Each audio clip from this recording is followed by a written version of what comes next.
"You don't belong here." The words snapped across the cabin like a whip. The first-class aisle of Horizon Flight 726 had been quiet a second ago, lined with polished walnut panels and the low hum of the air system. But silence collapsed the moment Captain Harris leaned in, finger stabbing toward the man in seat 2 amperes. Her jaw was tight, her voice sharpened to humiliate, not to instruct. Every passenger turned. Suits shifted in leather chairs. Champagne flutes stilled mid-air. A handful of men in navy blazers looked on with a mix of amusement and relief because, for once, it wasn't them under scrutiny. The man at the center of it all didn't raise his voice. His shirt was plain, a sky-blue button-down, sleeves rolled to the forearm. He looked like any tired traveler, not a shareholder, not a billionaire, not the owner of the jet they sat in. His eyes, though dark, unflinching, met hers without a blink. "Show me your real ticket," Harris barked. She snatched the boarding pass from his tray and ripped it clean down the middle. A torn paper fluttered to the floor. "Fake. Seat 2 amperes is reserved for priority clients." Behind her, a younger attendant smirked. "Looks like economy is more your style." The man said nothing. He placed his ID flat on the tray table, steady as stone. The gold-embossed letters of his name caught a glint of cabin light, but nobody leaned close enough to read. They had already decided who he was, or who he wasn't. The couple in row 3 whispered. The woman adjusted her silk scarf, muttering, "I knew something was off." The man beside her chuckled, low but audible. "Not dressed for first class." Across the aisle, a trainee flight attendant froze. Her eyes darted between the captain, the shredded boarding pass, and the silent man. She clutched the edge of the galley wall, as if steadying herself against turbulence only she could feel. Phones clicked alive. A passenger in the back, mid-30 seconds, tapped record. The red dot glowed, small but incendiary. The cabin wasn't just a cabin anymore. It was a stage. "Sir," Captain Harris pressed on, her voice rising, "either move to the back or you'll be escorted off this flight." He still didn't move, didn't flinch. His silence wasn't surrender. It was warning. "Before we continue, where are you watching from? Drop your city or country in the comments below. And if you believe in dignity and justice, hit like and subscribe. These stories spark change, and we're glad you're here." Now, back to Marcus Carter. He leaned back in his seat, hands resting calmly on his knees, as though bolted to the floor. Around him, tension pressed against the cabin walls, thick enough to smother. But his voice, when it came, was low, deliberate, almost surgical. "Call security if you must," Marcus said. "But remember, sometimes the real turbulence isn't outside the plane." The words hovered in the pressurized air, a promise no one yet understood. Marcus Carter boarded Horizon Flight 726 alone. No entourage, no Rolex glinting under the lights, no tailored suit that screamed power, just jeans, a sky-blue shirt, and the kind of silence that made people underestimate him. He wanted it that way. Because this wasn't just a flight, it was a test. For weeks, reports had piled up emails from staff, whispers from travelers about bias running rampant in Horizon's first-class cabin. People judged not by tickets, but by looks. Marcus could have sent investigators, auditors, lawyers. Instead, he came himself, hidden in plain sight. The gate agent had scanned his boarding pass without a hitch. Green light, welcome aboard. Simple. But the cabin told a different story the moment he sat in 2 amperes. Leather warm against his back, walnut trim gleaming, Marcus glanced around. To his left, a white-haired couple sipped champagne before takeoff. Behind him, 3 men in navy blazers traded jokes about stocks, their laughter pitched just loud enough to assert status. None of them noticed him until the captain's voice cut across the aisle. "You don't belong here." It wasn't the first time he'd heard those words. At 26, when he closed his first aircraft leasing deal, a banker had looked at him and said, "Not the image we're looking for." At 33, walking into a boardroom with a $200 million contract, a rival executive muttered, "Are you sure you're in the right place?" And now, at 45, billionaire, owner of 25% of Horizon Airlines, the same words echoed back, recycled prejudice wrapped in authority. The irony? He owned the very metal tube carrying them across the sky. The cabin shifted. A whisper here, a scoff there. One passenger leaned to another. "Looks fake. Probably snuck in." The scarfed woman in row 3 tightened her grip on a designer handbag, as if Marcus's presence might stain it. The trainee attendant Mia, name tag trembling under cabin light, fidgeted near the galley. She had seen his boarding pass scan green. She had seen the system log his seat. But now her captain stood inches away, shredding paper, rewriting truth with volume. Mia's lips parted, then closed. Not yet. Marcus didn't move. His hands stayed flat on his knees, breathing even. Inside, though, he measured every second. Every insult, every stare, every flashback stitched itself into the test he had set. Passengers filmed. The red glow of recording phones multiplied like embers in a dark room. The cabin was no longer anonymous. It was a stage, and the play unfolding was older than aviation itself. Marcus inhaled slowly, the weight of memory pressing down. 16 years old, waiting in a terminal in Atlanta, dressed in Sunday best. A clerk told him, "This lounge is for real travelers." That shame never left. It sharpened him, built him.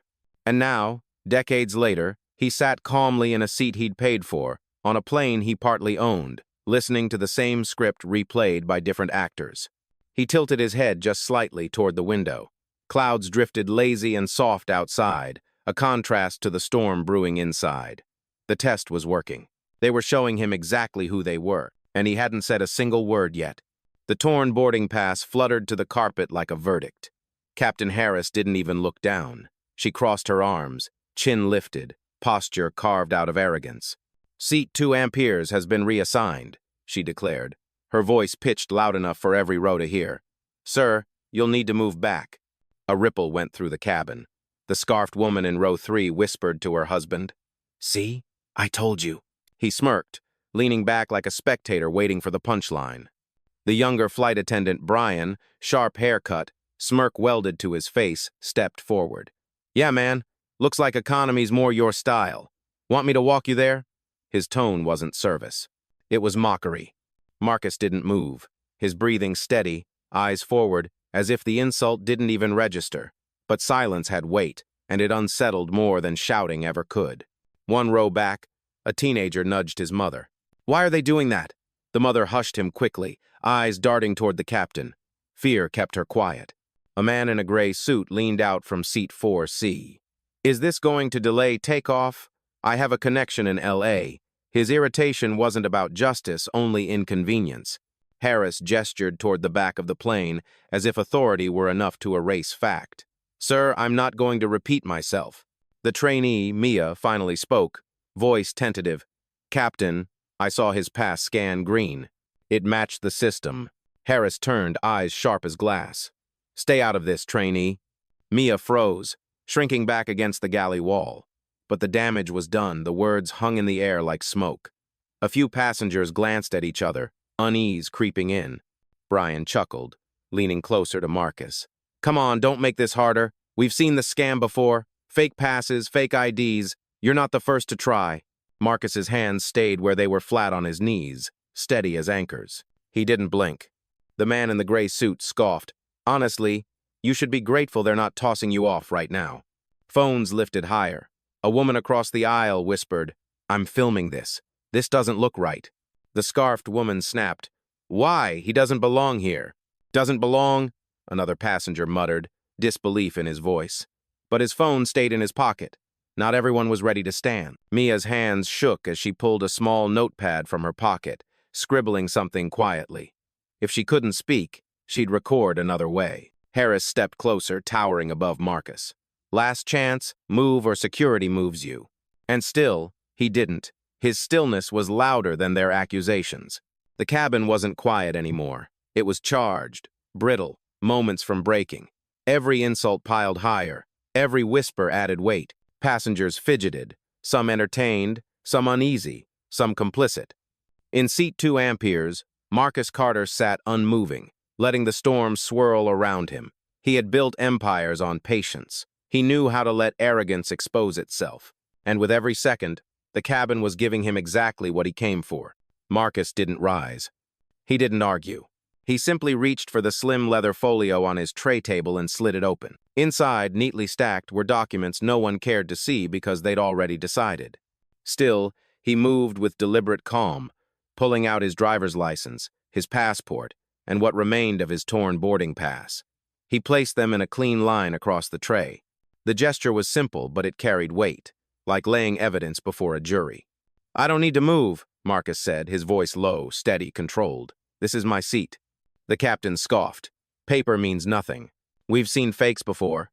Brian leaned in, peering down at the documents as if proximity alone gave him authority. "Yeah, this is textbook fraud. ID looks too fresh. Boarding pass? Already ripped." He grinned at his own cruelty. Marcus didn't flinch. His silence pressed harder than any denial could. He sat back in 2 amperes, posture loose, but presence immovable. The cabin felt it, a subtle shift. Phones angled higher. Eyes lingered longer. The man in the gray suit sighed, exasperated, but even he leaned forward, curious despite himself. Mia, the trainee, couldn't stop staring. She'd seen the scan flash green at the gate. She'd seen his name populate on the seating log, and now she watched the captain and Brian erase truth with sheer confidence. Her lips parted as if to speak, then closed again when Harris's eyes cut toward her. Fear sealed her throat. "But Marcus," he looked at her briefly. Just a flicker, a recognition. His gaze said what words couldn't. "You know the truth. Hold it." Then he turned back, folding his hands over his knees, unmoved, anchored. The scarfed woman leaned into her husband, whispering just loud enough for others to hear, "They always try to sneak in. It's policy." Her husband chuckled. "Policy keeps the right people in the right seats." Marcus exhaled slowly, eyes closing for just a breath. Memory flickered. Atlanta, age 16, told a lounge was for real travelers. New York, age 23, denied access to a networking gala despite holding a platinum invitation. Every time, the same look, the same judgment. "You don't belong here." And every time, he turned it into fuel, into empire. Now, in this cabin, on this plane he partly owned, the script played again. But he was no longer the boy at the terminal or the young man at the locked door. He was the storm, waiting to break. Still, he didn't move, didn't shout, didn't perform for the cameras that buzzed like insects around the aisle. His restraint wasn't weakness, it was the stage being set. Passengers grew restless. A teenager muttered, "Why doesn't he just fight back?" His mother hushed him again, whispering, "Because he doesn't have to." The silence deepened, thick, deliberate, undeniable. Marcus Carter sat as if welded to the leather seat, anchored not by defiance, but by truth. Every second he remained calm, the air grew heavier. Every heartbeat that passed, the arrogance of those standing over him unraveled just a little more. The storm wasn't outside. It was building right here, one quiet breath at a time. The cabin was no longer private.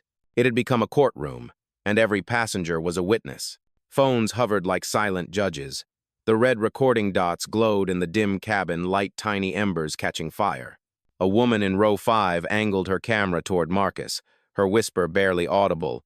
"This doesn't look right." Her friend nudged her elbow. "Keep filming. People need to see this." From the galley, Mia shifted on her feet. The trainee's heart pounded so loud she swore others could hear it. She knew the truth. The boarding pass had scanned green. The system had logged him. She had proof in her memory, if not in her hand.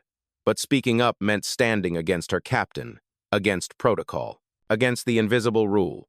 Stay silent, stay safe. Yet she couldn't look away from Marcus, calm, anchored, refusing to bend under humiliation. That stillness lit something inside her, a quiet rebellion she wasn't sure she could contain. Meanwhile, the murmurs grew louder. A teenager in the back leaned toward his phone, streaming live. "I don't know what's happening," he whispered into the camera, "but this guy's not even raising his voice, and they're still trying to throw him out." Comments flooded across his screen in real-time: outrage, disbelief, recognition. Closer to the aisle, an older man adjusted his tie and spoke just loud enough. "This is wasting everyone's time. If he doesn't belong, get him out." His words carried the weight of indifference, not conviction, but they cut through the cabin anyway. The scarfed woman clutched her designer bag tighter. "Exactly. He's holding us up. Probably forged the ticket. It happens." "Do." Across from her, a young black couple exchanged a look. They didn't speak, not yet, but their silence was charged, their eyes sharp with memories they didn't need to voice. Brian, the smirking attendant, noticed the phones, the whispers, the ripple of dissent. He leaned closer to Marcus, his voice sharp, smug. "You think this footage will save you? Doesn't matter, you're still leaving this seat." Marcus didn't even glance at him. His silence was louder than Brian's taunt, and that silence it spread. Passengers squirmed in their seats, unsure who to believe, but sure something was wrong. The weight of the moment pressed against the pressurized air, thick, suffocating. Mia finally took a step forward. Her voice cracked but carried, "Captain, with respect, I saw his pass scan valid. He belongs here." The words landed like glass shattering. A sharp intake of breath swept the cabin. Harris spun, eyes blazing. "You're out of line." "Hazat." Mia flinched, but she didn't step back this time. Her hands trembled at her sides, but her eyes stayed locked on Marcus. She had chosen her side. And with that, the cabin shifted again. The quiet was no longer complicit. It was questioning. Every lens, every whisper, every recorded second added pressure. Truth was no longer confined to the system. It was spreading, pixel by pixel, through the phones of strangers who would soon become witnesses to the world. Marcus remained still, hands folded, eyes forward. He hadn't moved. He hadn't raised his voice. But the room had already started moving for him. Captain Harris's patience snapped like a frayed wire. She stepped closer to 2 amperes, her polished boots striking the carpet with sharp authority. "This isn't a debate," she said, voice slicing through the air. "You're not verified. You're not first class. And if you don't move, I'll have you escorted off this plane before we even leave the ground." "Aye." Her words weren't a warning. They were a sentence. Brian smirked at her shoulder, eager to amplify the moment. "Honestly, Captain, we shouldn't waste time. We've seen the type. Fake names, fake IDs, always trying to sneak into places they don't belong." He leaned closer to Marcus, voice dripping contempt. "Just admit it, man. You don't have the money for this seat. Not in those jeans." Gasps flickered through the cabin. One woman covered her mouth. Another man muttered, "That's too far." But others nodded quietly, complicit. Marcus didn't move. His breathing remained even, his gaze steady. He didn't fight the insult. He let it echo, let it stain the air for everyone to taste. Row 3 erupted with whispers. The scarfed woman hissed, "I told you, he doesn't fit here." Her husband added, "Policy keeps order. They're doing their job." But 2 seats behind, the young black couple stiffened. The man spoke for the first time, voice tight with restraint. "No, they're profiling him. You all see it." His partner placed a hand on his arm, steadying him, but her eyes burned toward the captain. The tension crackled, louder than the engines warming outside. Harris pulled a landline handset from the bulkhead, pressing the call button with clipped precision. "Security," she barked. "We have a non-compliant passenger attempting to occupy a reassigned seat. Possible fraud." Fivery. The words rang through the cabin like an indictment.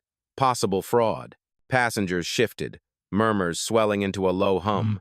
Phones tilted higher. Some eyes narrowed in disgust, others widened in disbelief. Mia's throat went dry. She'd heard the lie spoken plain, into the line, ready to become official record. Her pen scratched frantically in her notepad, every word etched, every timestamp logged. Marcus remained still. His silence grew heavier, a pressure filling the cabin more than Harris's accusations ever could. Brian chuckled, filling the space with venom. "You hear that? Security's coming. Show's over." From the back, the teenager live streaming whispered, "They're calling cops on him? For sitting?" His comments feed exploded with outrage. "He paid for that seat. Racist nonsense. Keep filming." The gray-suited businessman groaned, dragging a hand down his face. "Can we just get him out already? I have a meeting in LA." His indifference was almost worse than Harris's rage. Marcus exhaled once, slow, deliberate. Then he spoke, calm as stone. "You can call whoever you like, but the truth won't change." The cabin froze. No shouting, no defiance, just quiet certainty. For the first time, Harris faltered. Her grip on the phone tightened. Authority was slipping, and she felt it. But arrogance pushed her forward. "Fraud," she said louder, her voice echoing against the fuselage. "That's what you are. A fraud in a seat you didn't earn." Silence followed, heavy, charged. Every phone recorded, every witness listened, and Marcus Carter sat in 2 amperes, unshaken, as if he'd been preparing for this moment his entire life. The storm was here, and it was only getting stronger. The cabin door hissed open again. Heavy footsteps thudded against the carpet. A uniformed security officer stepped into first-class broad shoulders, navy jacket, badge stitched above his chest. His eyes scanned the cabin before locking onto Marcus in 2 amperes. "Which passenger?" he asked, voice clipped. Harris pointed, her finger like a dagger. "Him. Attempting to occupy a reassigned seat. Likely fraud." The officer strode forward without hesitation. His boots seemed to carry finality with every step. The aisle narrowed as passengers leaned aside, phones rising higher to catch every angle. When he stopped at Marcus's seat, his tone was blunt, unyielding. "Sir, you need to come with me. Stand up." Marcus didn't move, his breathing steady, eyes fixed on the officer, calm, deliberate. "I said stand up," the officer repeated, firmer. He reached down, fingers brushing the leather of Marcus's armrest as if preparing to pull him. Gasps erupted. A woman in row 4 cried out, "He hasn't done anything." Another voice, shaky but loud, shouted, "This is wrong." The officer ignored them. His hand closed on Marcus's shoulder. And that was the moment the cabin cracked. Marcus's voice sliced the air, low but sharp as steel. "Touch me again, and this flight will never leave the ground." The officer froze. The words hung, heavy and electric. Not shouted, but infused with authority that unsettled even him. Brian sneered from behind. Big talk for someone about to be dragged off. But passengers weren't sneering anymore. Murmurs spread like wildfire. Dragged off? For sitting? For being calm? Phones caught every second, lenses multiplying the weight of injustice. Mia stepped forward, her voice trembling but audible. His boarding pass scanned, valid. "I saw it. I wrote the log." Her notebook shook in her hands, but her courage held. Harris spun, fury blazing. "Trainee, step back or you're finished." Mia didn't budge. "Then finish me, but he belongs here." The scarfed woman scoffed, clinging tighter to her husband's arm. Unbelievable, she's siding with a fraud. But others weren't so quick to agree anymore. A man in row 5 muttered, "She's the only one telling the truth." The officer's grip loosened. His eyes flicked between Harris, Brian, and Marcus, uncertainty creeping in. The calm in Marcus's posture, the absolute stillness, wasn't submission. It was power. Marcus leaned back slightly, voice cutting through the hum of dissent. "Every second you keep this charade alive, more of it is being recorded. Every insult, every lie, every touch." The officer's hand slipped away completely. He straightened, unease written in his jaw. Harris hissed, "Don't be intimidated. Remove him." But the order fell flat. Authority was fracturing. From the back, the teenager streaming live whispered into his mic, "They just tried to drag him." He didn't even raise his voice. "This is blowing up." Comments exploded across his screen. "Stay strong. We're watching. Name and shame the airline." The cabin was no longer on Harris's side. It was watching, waiting, judging. And Marcus Carter, still seated, still silent, carried the weight of the room without lifting a finger. The storm had broken, and its center was calm. Marcus didn't rise. He didn't need to. The cabin was already moving around him, phones filming, whispers swelling, truth tilting. All he had to do was tip the balance. Slowly, he reached into his pocket and pulled out his phone. The gesture wasn't hurried or defensive. It was deliberate, precise, like a conductor lifting a baton before the first note. He pressed a single button, lifted the phone to his ear. "Naya," he said, voice calm, steady. On the other end, thousands of feet below, his executive assistant answered instantly. "I'm here." "It's happening," Marcus murmured. "Understood. Protocol is live." Her voice was clipped, professional, ready. The words carried farther than the call. Passengers close enough to hear stiffened, curiosity flashing in their eyes. "Protocol?" Marcus set the phone down on the tray table, speaker still open. Naya's voice filled the cabin like a new authority, crisp and certain. Timestamp logged, recording synchronized. System escalation in progress. Harris's face hardened. "What is this?" she demanded, but her voice sounded smaller now, as if bouncing back against a wall she couldn't see. Marcus looked up at her, expression unreadable. "This is accountability." Brian scoffed, crossing his arms. "Calling your girlfriend doesn't change anything. You're done here." But the passengers weren't laughing. Their phones caught the calm precision of Marcus's actions, the stark contrast between his composure and the crew's desperation. From the back, the teenager's live stream chat surged. Who's Nia? He sounds too confident. This feels different. Mia, hands clutching her notepad, took a breath. She stepped forward again, this time firmer. He's not lying. I saw his name on the manifest. Marcus Carter, seat 2 amperes. Executive clearance. The words landed like thunder. Heads turned. Whispers rippled. The officer shifted uneasily, glancing between Marcus and the crew. Doubt crept in. Captain, maybe we should double-check before. Quiet! Harris snapped. Her command cracked in the air, but it didn't carry the weight it once had. Not when the cabin itself was watching her unravel. On the phone, Nia's voice returned, sharper. Marcus, board authorization codes confirmed.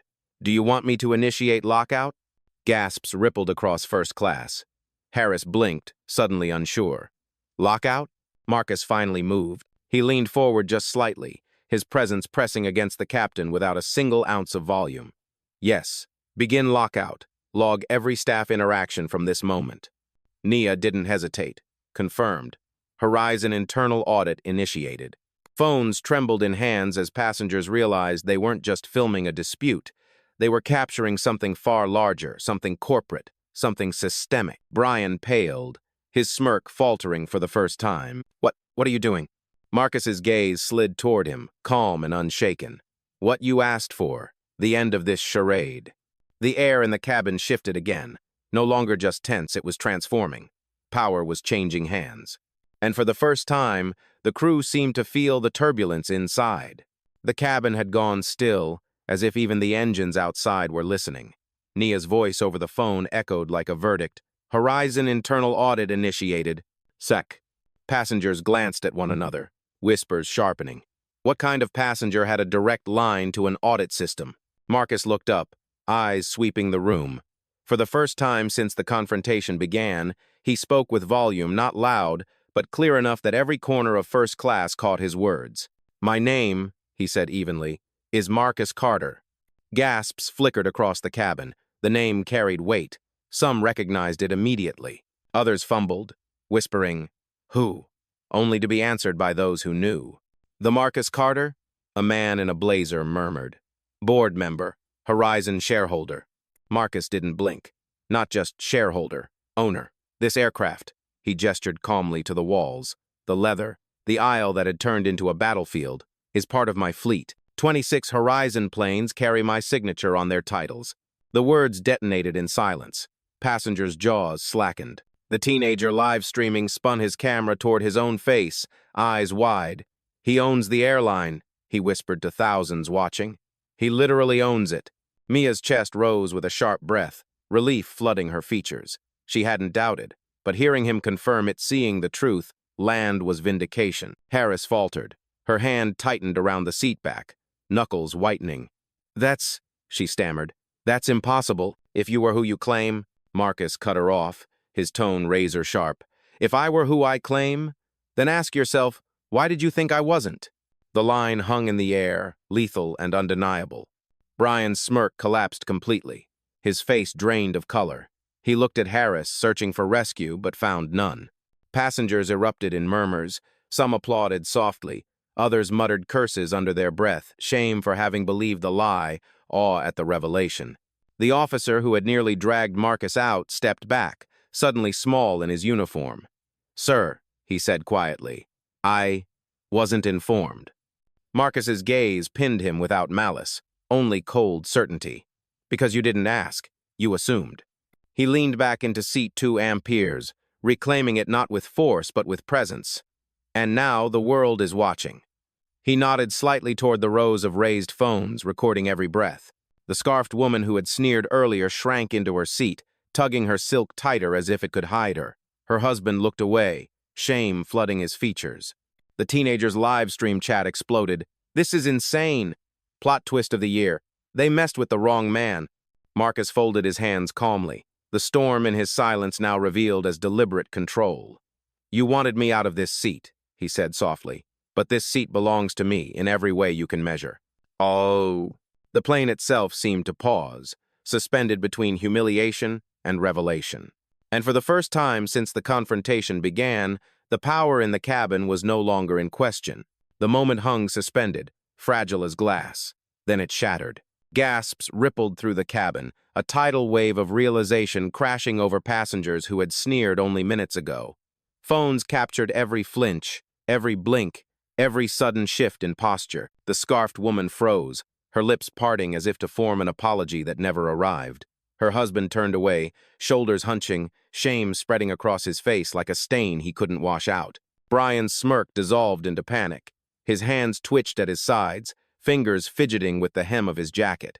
He looked to Harris, searching for leadership, but the captain was unraveling. Harris's jaw locked, but her eyes betrayed her wide, unsteady, darting from Marcus to the recording phones to the officer standing paralyzed in the aisle. Her voice, when it came, was a shadow of its former authority.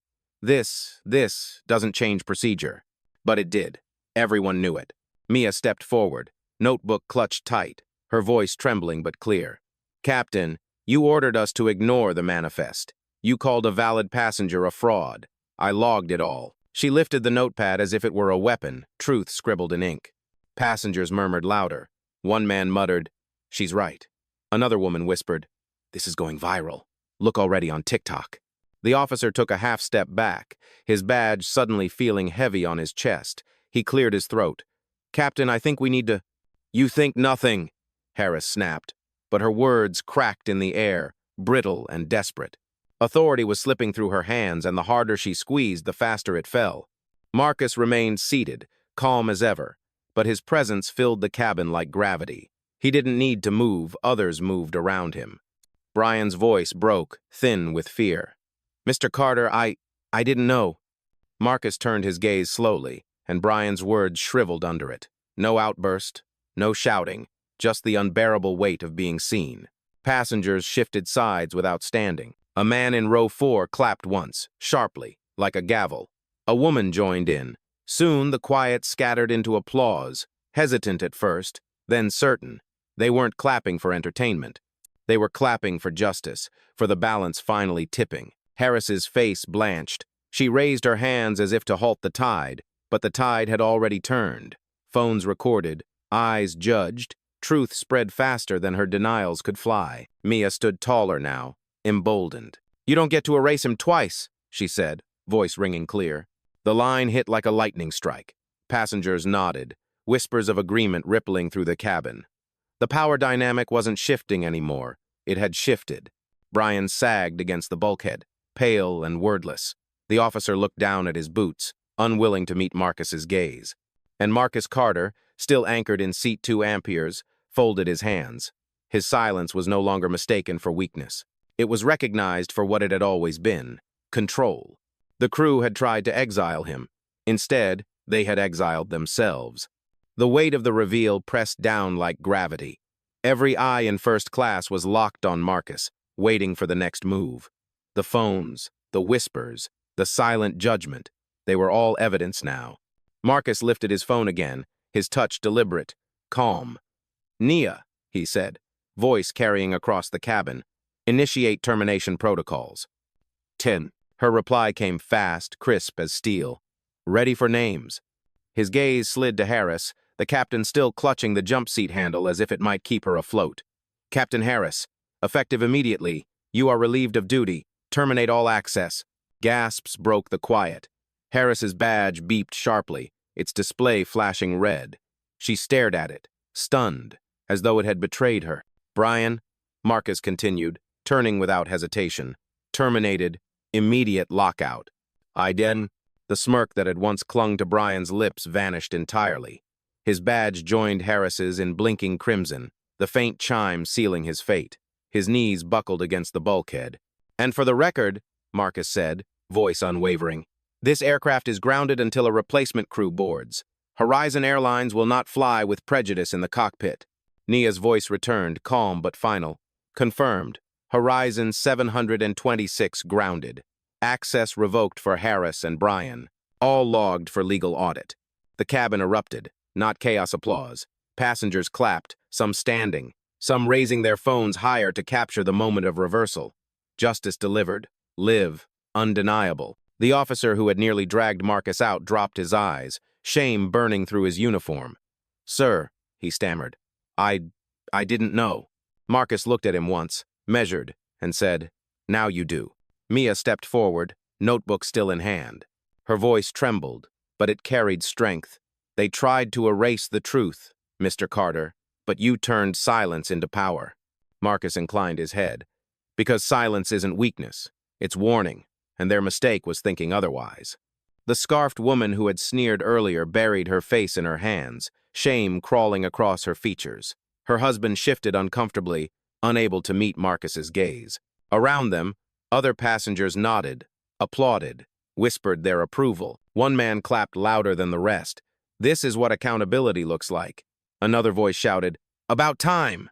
Harris sat frozen, eyes glassy, her authority stripped as swiftly as she had tried to strip Marcus of his dignity. Brian muttered something inaudible, but no one listened. Their power had evaporated. Marcus leaned back in seat 2 amperes, hands folded calmly. He didn't need to raise his voice. The cabin itself spoke for him, every clap, every whisper, every red recording dot. In 9 minutes, the crew had tried to exile him. In 9 minutes more, he had exiled them. And the flight, once ready to ascend, now sat firmly on the ground because Marcus Carter had grounded more than a plane. He had grounded arrogance itself. The cabin felt different now. The weight had shifted. What began as humiliation was now revelation, an entire aircraft full of witnesses staring at a truth they could no longer deny. Marcus Carter sat in 2 amperes, posture steady, the calm at the center of the storm. He didn't need raised voices, didn't need force. His power had already rewritten the script. Harris and Brian sat collapsed in their seats, badges flashing red, careers dismantled in real time. The officer leaned against the aisle wall, silent, eyes lowered. Even the scarfed woman so quick to judge kept her gaze buried in her lap, unable to look up. And then, Marcus spoke. "I don't need a camera to prove who I am. I don't need applause to confirm my worth. I am the evidence, always have been." The line cut through the cabin like a verdict delivered. Phones caught every syllable, passengers leaning in as if recording a prophecy. He looked around slowly, meeting eyes one by one. The turbulence on this flight wasn't in the sky. It was here in the prejudice you carried, in the lies you chose to believe. That's what grounded us today. Silence fell heavy, profound. The engines hummed outside, waiting. But inside the cabin, the hum was overtaken by the gravity of his words. Mia, her notepad trembling in her hands, blinked back tears. "You turned humiliation into justice," she whispered. Marcus inclined his head, voice softer now, but just as cutting. "Justice doesn't need to shout, it just needs to stand." Applause erupted, not hesitant this time, thunderous, united. Passengers rose from their seats, clapping, some cheering, some filming, all part of a moment they knew would travel far beyond this cabin. The teenagers' live stream numbers spiked off the charts. Thousands poured into the chat, comments racing. "Legend. This is history. Silent power." Marcus leaned back, eyes closing briefly as if sealing the moment. "This plane will fly again, but it will fly with a new crew, one that understands dignity isn't optional. It's required." Though. The words sealed the cabin like a promise. Harris buried her face in her hands. Brian sat slumped, broken. The officer remained still, chastened. And Marcus Carter, silent, composed, had reclaimed not just his seat, but the meaning of it.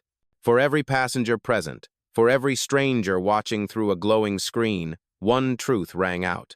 The man they tried to erase had shown them a power they could never deny. The storm was over, the flight was grounded, but justice had already taken off.